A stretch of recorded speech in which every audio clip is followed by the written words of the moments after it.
Benvenuti viaggiatori, io sono Flor Delise. Nel viaggio di oggi realizzeremo un bellissimo fuoriporta a tema natalizio, utilizzando questi bellissimi rami argentati. A fine video vi racconterò di come è nata l'ispirazione per questo incredibile progetto creativo. E adesso iniziamo il nostro viaggio.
Eccoci giunti alla fine del nostro viaggio di oggi.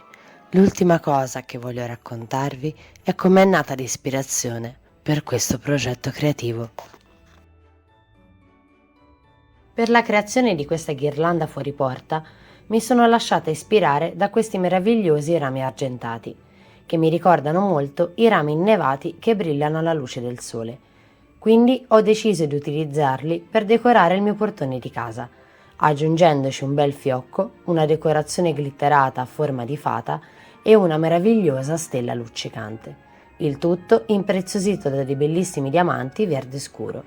Sono consapevole che non è la classica ghirlanda natalizia, ma io la adoro e rispecchia appieno il mio stile e la mia personalità. Spero che questo viaggio nella creatività vi sia piaciuto. Vi aspetto nel prossimo video. E se volete continuare a viaggiare insieme a me in questo fantastico mondo, non perdetevi gli altri video e iscrivetevi al canale se non lo avete ancora fatto. E se volete contattarmi per delle informazioni o chiacchierare con me, vi lascio tutti i link in descrizione. Ci vediamo nel prossimo viaggio.